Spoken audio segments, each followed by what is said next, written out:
you doing? What are you doing? You asked me to film. Not me, there's stuff on the wall. Oh, right.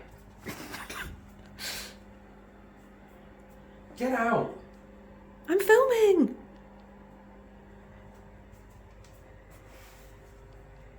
Go away. You're ridiculous. Your face is ridiculous.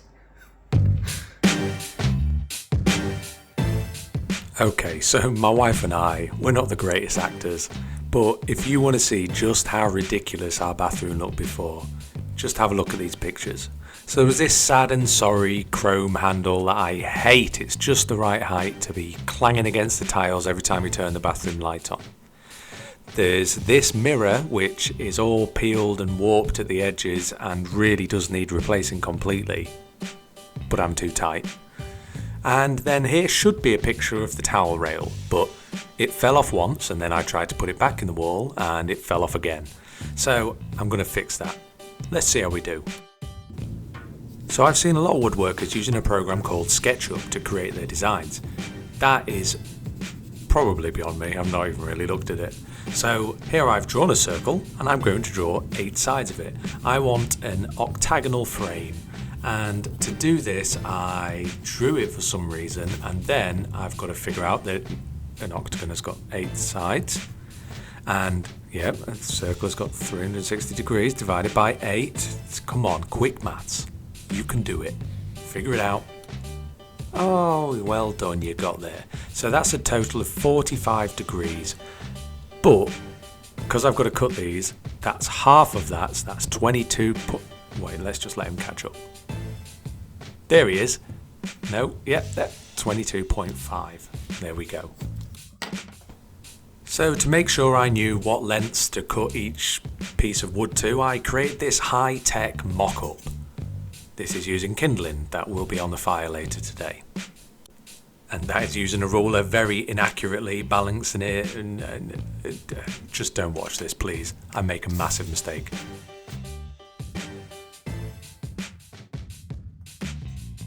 Once I've got my first angle cut, that 22.5 degree angle, I cut it on the chop saw and then I use that piece as a template. I always prefer to do it this way rather than measuring each piece, because then even if your measurements are slightly off, you've got all the pieces exactly the same. So all I have to do is flip the wood over each time to get those cuts. Then that way you're not wasting anything. Just like that. Easy, eh?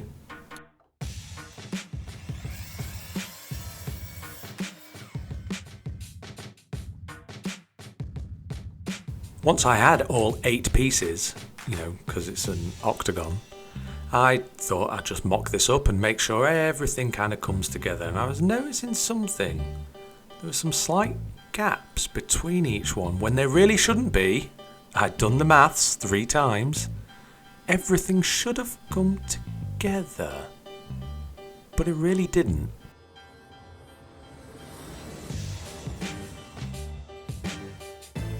So I moved the mirror out of the way just in case things were resting on it and not quite matching up, and then as I started to put this all together, it quickly became apparent. Just to prove that I'm not the idiot. That, let me get you in the light, is 22.5. A few moments later. Alright, I am an idiot. 22.5, it's got a little arrow going. Let's recut. So now all trimmed down with the correct angles, it all fits. Miraculously.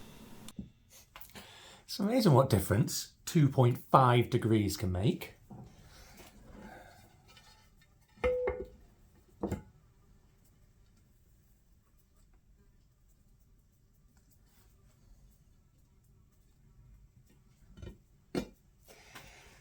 And because I had to trim them all down, it no longer fits the mirror. A few more moments later. Much better. Now, if I was one of those professional woodworking channels, I'd edit that mistake out. I could never look myself in the mirror again.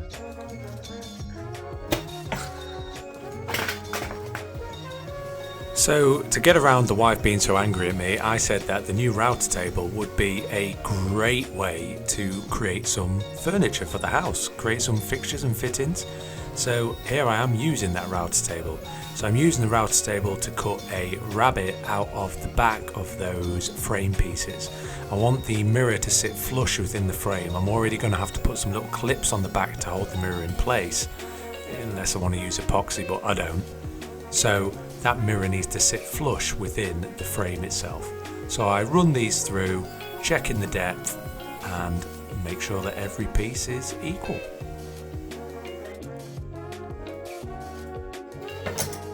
Now I will say, if you haven't angered the wife and bought a new router table, then you can do this with a palm router. To be honest, it would probably be even better because those sharp corners away from the circle of the mirror will be less angled and smoother. But I had a new toy, it had to be played with.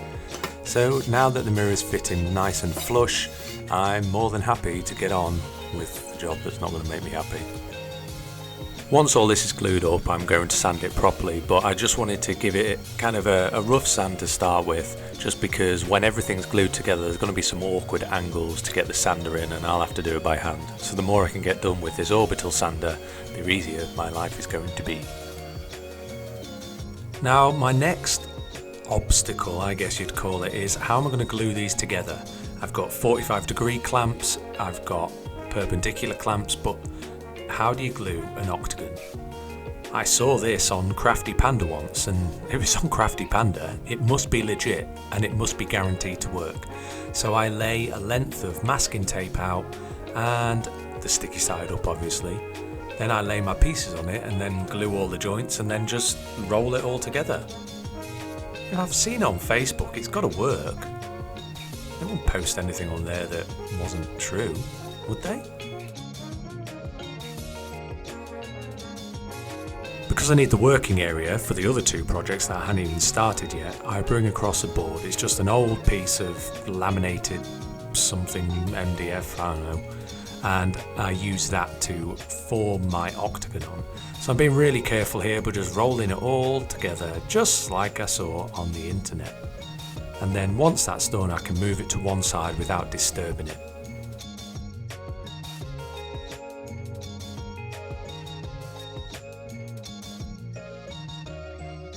Throw on some lengths of wood, a few weights, make sure everything is flat as it glues up. This new glue I've got is really good. It sets up in a couple of hours.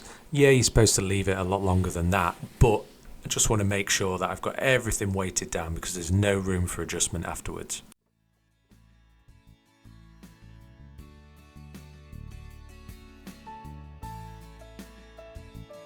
This next one's a quick one. I'm doing the pull cord handle thingy for the light switch. So I'm using one of the scraps that I've got left over that I completely messed up the angle of. Let's not mention that anymore.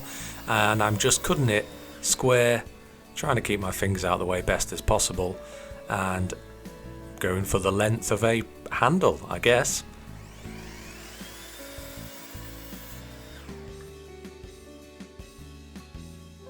Once I've done this, because I'm working with weak pine, I split this into a cuboid shape of wood using a very aggressive chisel approach. Go on, give it some welly, lad. Please, don't judge me. After that, I get my drill bit out and I drill through one side, roughly as far as it'll go, I guess, and then I flip it over and drill through the other side, trying to meet that hole. Look how straight I am with that drill. This is not like me. I should mention here that I start off with a very small drill bit and then build up to a 6mm drill bit from one side. Not through both sides, just through the one, so that the pull cord should hopefully sit within that block. After that's done, I've sanded the sharp corners off it and given it a bit of a taper. All of this using the orbital sander. Again, this could be done by hand if you wanted, but it's just a lot quicker. So I pick off a few bits, and this is kind of what I'm left with. I've got a few more little bits of sanding to do to smooth that up, but this is just an old piece of wood. Not bad. Now I know I'm skipping between my projects here, but when you're working with wood and you've got to wait for glue to dry and all that boring nonsense, that's what life's like. So here I've got another scrap piece of wood left over from another project. I'm drawing a rough shape that I want my towel rail to be. The towel rail itself is just going to be some lengths of pallet wood against the wall. These are going to be the arms that hold the rail itself.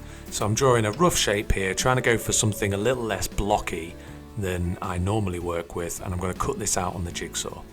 So I've got a rough shape, check the depth, that's how far it needs to come out from the wall to sit over the radiators, and then I'm just sketching it roughly with a pencil. Now I've got my shape marked out, I reach for the jigsaw, put on my useless safety wear because of my stupid nose that doesn't let any glasses fit, and I cut this shape out. That severe angle near the end, I'll just cut past it, cut on the other side, and then just trim it off at the end with a handsaw. Yeah, just like that. See? Told you I was going to do, and then I actually did it. It's almost like I'm living in the future. Amazing. So to get my other side, because obviously a rail needs to be held on both sides, all I did was trace round that original shape and then cut it out. Now I'm really stingy and wanting to use the same piece of wood, but it's got this knot missing out of it. Yes, it might damage the structural integrity of it all, but it's going to look cool. After using a bit of sandpaper and just rounding over the edges so they weren't so sharp, I lined those pieces up using clamps and then I drilled through. This is a 6mm bit because I've got 6mm dowels. The rail part of the towel rail itself is going to be held in place using these dowels and some nails as well. So all I'm doing is drilling through. What I'm doing is feeling underneath here to see if the drill bits come all the way through.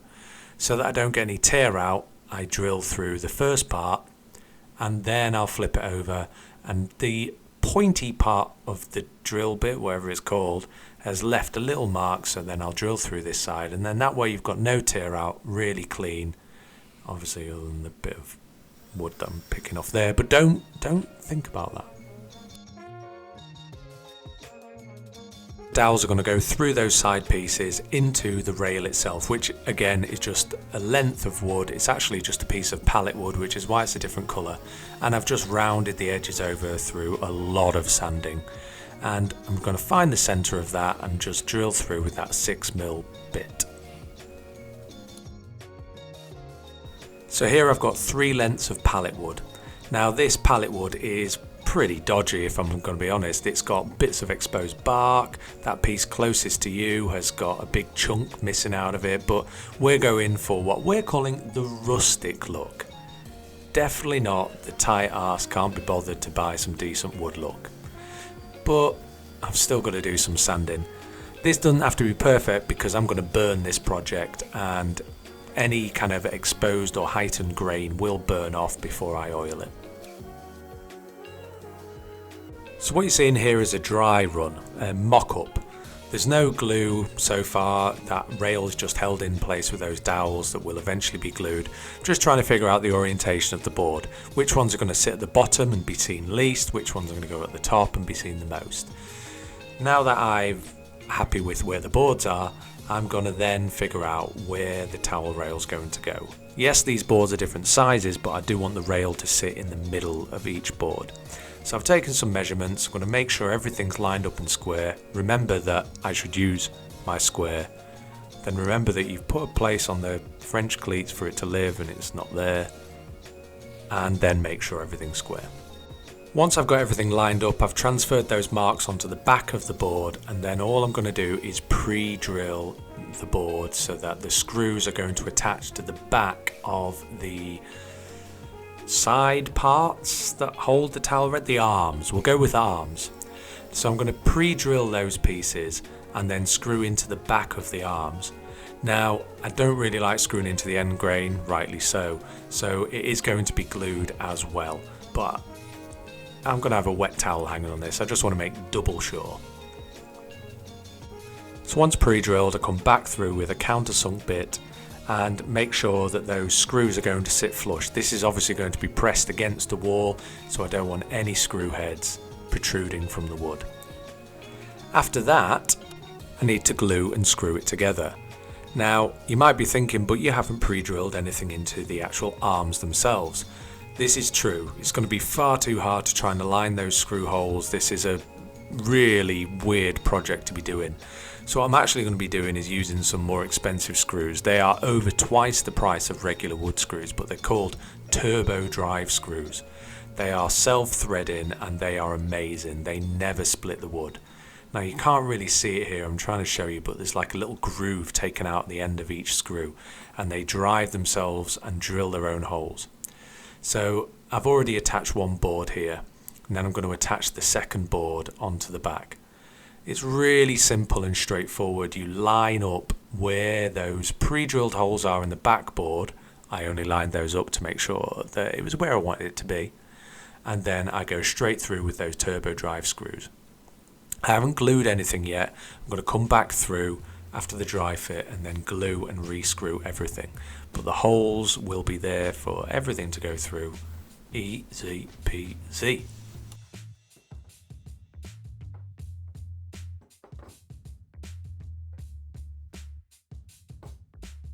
Once I was happy with how everything fitted together, I came back through with my favourite glue squeezer and then just glued everything that was previously held in place using only screws and dowels. So now that the glue's there, I've got to make sure that everything's lined up properly. But I've left the screws in all the holes, ready to go through. This was an easy part, to be honest. Sometimes in woodworking, taking the longer route, dry fitting, in fact, no, not sometimes. It's always the best way. Please remind me of that in the future when I'm trying to just bodge something.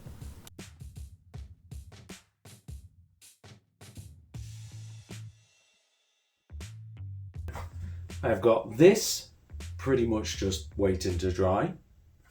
I've got little pull cord ready to go, and the other thing's still taped, not clamped. Tomorrow I'm going to come through and I'm going to finish all of these. Now the look we're going for in the house is something you've seen before on the channel. I'm going to burn it and then I'm going to oil it. Now the other thing that I've got to do is paint the bathroom. As you know from my wall, I hate painting. The next day, after all the glue's dry, I come back through and just clean up any parts that squeezed out that I didn't quite catch with a wet rag.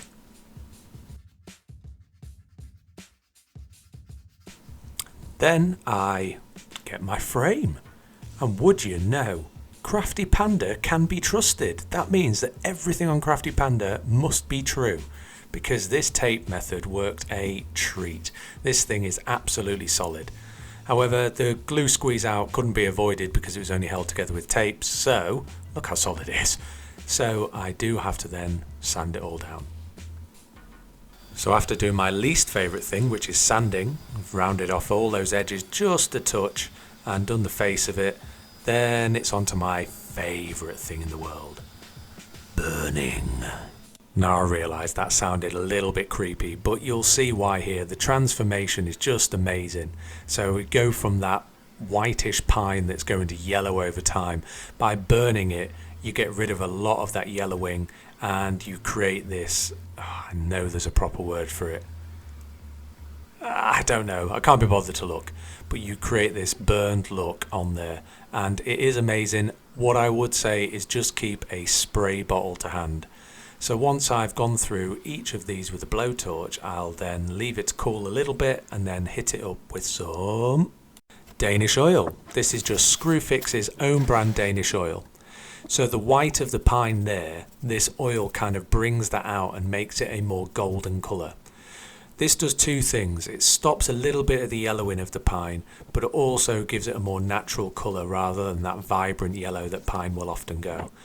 You really cannot go wrong with this stuff. You slather it on as much as the wood will take and then you leave it 20 minutes or so and then come back and wipe off the excess. It does need leaving for about 8 hours between coats. I'm going to do 2 coats of oil and then just 1 coat of furniture wax. I'll post the links in the description down to those, but it could not be simpler. Yes, there's some downtime and clearly I can't be in a hurry for this project, but it does have an amazing effect. Look at that grain. And that is a wrap. 3 projects, 1 video. Look at you guys, I guess. And like any good makeover show, here's some before and after pictures. I might even try and figure out how to do sparkly little effects between them. And I hate asking guys, but if you've got anything at all out of this video, please like, subscribe, comment, give me a thumbs up or even a thumbs down if you hate it. It really does mean a lot to me and is helping me grow. I do try and respond to all the comments, but thank you so much for watching. Take care. Bye.